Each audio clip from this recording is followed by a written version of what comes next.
السلام علیکم فرینڈس، نبی کریم صلی اللہ علیہ وسلم کی وفات کا رلا دینے والا بیان۔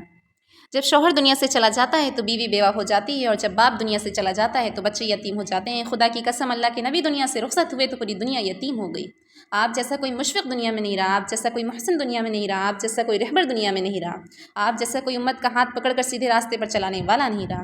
جب دنیا سے کوئی چلا جاتا ہے تو اپنے ماں باپ کو یاد کرتا ہے، کوئی اپنے بچوں کو یاد کرتا ہے، کوئی اپنی بیوی کو یاد کرتا ہے، کوئی اپنے شوہر کو یاد کرتا ہے، کوئی اپنے رشتہ داروں کو یاد کرتا ہے۔ لیکن جب اللہ کے نبی دنیا سے جانے لگے تو کہہ رہے تھے، یا ربی امتی، یا ربی امتی، اے اللہ میری امت، اے اللہ میری امت۔ کیا دن ہوگا، کیا مہینہ ہوگا جس دن اللہ کے نبی دنیا سے رخصت ہوئے، امت کو یاد کرتے کرتے 12 ربیع الاول آ گیا، دوشنبے کا دن آ گیا۔ جبریل علیہ السلام آئے اور کہا، یا رسول اللہ صلی اللہ علیہ وسلم، ملک الموت باہر کھڑے ہیں اور آنے کی اجازت چاہتے ہیں۔ آپ صلی اللہ علیہ وسلم نے ارشاد فرمایا، آ جائیں۔ فرشتہ اندر آ گیا، عرض کیا کہ یا رسول اللہ، اللہ تعالیٰ نے جب سے موت کا کام میرے ذمے کیا ہے، پہلا یہ موقع ہے کہ اللہ تعالیٰ نے فرمایا کہ اجازت لے کر جانا، اجازت ملے تو ٹھیک، نہیں تو واپس آ جانا۔ اور پہلا یہ موقع ہے کہ اللہ تعالیٰ نے یہ کہا کہ پوچھ لینا، اگر آنا چاہے تو لے آنا، اگر رہنا چاہے تو واپس آ جانا۔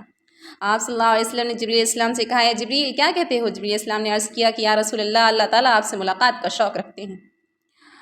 اچھا، میں ایسے نہیں جاؤں گا، بلکہ پہلے اپنی امت کا کام کروں گا۔ جاؤ میرے اللہ سے پوچھا ہو میرے امت کے ساتھ کیا کرے گا، پھر میں بتاؤں گا مجھے جانا ہے یا رہنا ہے۔ ملک الموت وہیں کھڑے رہے اور جبریل علیہ السلام واپس گئے اور جواب لے کر آئے اور کہا، یا رسول اللہ، اللہ تعالیٰ نے فرمایا ہے کہ آپ کی امت کو اکیلا نہیں چھوڑیں گے۔ تو آپ نے فرمایا، اب میری آنکھیں ٹھنڈی ہوئیں۔ میرے رب کی قسم، اگر یہ مسئلہ اس وقت حل نہ ہوتا تو آج زنا کے اڈے چلانے والے خنزیر بن چکے ہوتے اور سود کھانے والے بندر بن چکے ہوتے، اور امت کی وہ حالت ہوتی جو پچھلی امتوں کی نافرمانیوں کی بنیاد پر ہوئی، جن کا تذکرہ خود رب کائنات فرماتا ہے، ہم نے بعضوں کو زمین میں دھسا دیا، ہم نے بعضوں کو ہواؤں کے ذریعے پٹخ پٹخ کر مارا، اور ہم نے بعضوں کو پانی میں ڈبو کر ہلاک کر دیا، ہم نے بعضوں کو آسمان سے پتھروں کی بارش برسائی۔ خدا نے ان تمام عذابات سے سرکار کے صدقے اور ختم نبوت کے طفیل اس امت کی حفاظت کی دعائیں دو۔ اس کلمہ والے کو، ان کی آنسوں کی قدر کرو جو اپنی اولاد کے لیے تو نہ روئے مگر میری اور آپ کے لیے رو رو کر اللہ سے منوایا۔ آپ نے اسرائیل علیہ السلام سے کہا، اپنا کام کرو، میری روح نکالو۔ تو اس وقت جبریل علیہ السلام کی آہ نکل گئی اور کہا، یا رسول اللہ، اگر آپ نے واقعی جانے کا فیصلہ کر لیا ہے تو میرا بھی دنیا میں آج آخری دن ہے۔ آج کے دن کے بعد میں بھی کبھی دنیا میں لوٹ کر نہ آؤں گا، اور وحی کا نورانی سلسلہ آج کے بعد ختم ہو گیا۔ ملک الموت نے جب آپ کی روح نکالنا شروع کیا تو آپ نے عرض کیا، اسرائیل بہت تکلیف ہو رہی ہے۔ اسرائیل السلام نے کہا، اے نبی جی، آپ تو رحمت العالمین ہیں، سید المرسلین ہیں، آپ ہی کے صدقے اللہ نے زمین آسمان اور تمام مخلوق کو پیدا کیا ہے۔ آپ کی روح تو بہت آسانی کے ساتھ نکال رہا ہوں کہ اللہ کے نبی نے فرمایا، اے اسرائیل، یہ بتاؤ میری امت کے ساتھ کیا سلوک کرو گے؟ اسرائیل السلام نے کہا، جو گناہ گار ہوں گے ان کی روح بہت سختی سے نکالتا ہوں، اور جو نیک کار ہوں گے ان کی روح بہت آسانی سے نکالتا ہوں۔ میری امت کو سکرات کی حالت میں جو تکلیف ہوتی ہے، ساری تکلیف آج محمد پر ختم کر دو، میری امت کو تکلیف نہ دینا۔ اسرائیل علیہ السلام سب کو رلانے والے جب اللہ کے نبی کی روح کو لے کر جا رہے تھے تو آسمان میں زار و قطار روتے ہوئے چلے جا رہے۔ آپ کا سر مبارک اماں عائشہ کی گود میں تھا، اماں عائشہ کی آنکھوں میں آنسو آ گئے اور وہ رونے لگی۔ جب گھر میں سرکار کی جدائی کا پہاڑ ٹوٹ پڑا تو مدینے میں کوہرام مچ گیا۔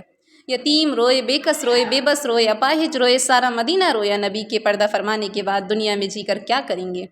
حضرت عمر رضی اللہ عنہ تلوار لے کر کھڑے ہو گئے اور کہا، جو کہے گا اللہ کے نبی فوت ہو گئے، خبردار میں اس کی گردن اڑا دوں گا۔ ابو بکر رضی اللہ عنہ نے آپ کے ماتھوں کو چوما اور کہا، وسیدہ، پھر روئے اور پھر کہا، وخلیلہ، پھر روئے اور پھر کہا، وانبیاء، ہائے میرا خلیل مجھ سے جدا ہو گیا، ہائے میرا نبی مجھ سے جدا ہو گیا، ہائے میرے دل کا ٹکڑا مجھ سے جدا ہو گیا۔ پھر مسجد میں آ گئے اور حضرت عمر رضی اللہ عنہ سے کہا، بیٹھ جاؤ، اور آپ ممبر پر تشریف لے گئے اور خطبہ دیا کہ اے لوگوں، محمد دنیا سے اٹھ گئے اور اللہ کے پاس پہنچ گئے، ان پر موت کو آنا تھا، وہ آ گئی اور اللہ موت سے پاک ہے۔ اور آپ نے فرمایا، وما محمد الا رسول قد خلت من قبلہ الرسل۔ آیت جب پڑھی تو حضرت عمر رضی اللہ عنہ فرماتے ہیں کہ مجھے یوں لگا جیسے یہ آیت آج ہی اتری ہے، اور وہاں گر گئے اور اس پریشانی میں ظہر کی نماز کا وقت ہو گیا۔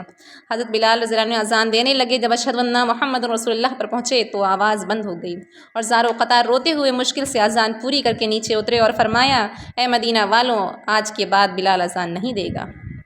آخری بات یہ ہے کہ ہم سب کو ایک دن دنیا سے جانا ہے۔ ارے دنیا میں کون رہے گا جب رسول خدا ہی نہ رہا؟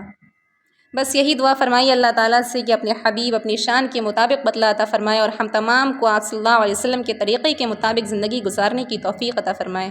اگر آپ کو پسند آیا تو پلیز لائک اینڈ سبسکرائب کیجیے گا۔ اوکے، اللہ حافظ۔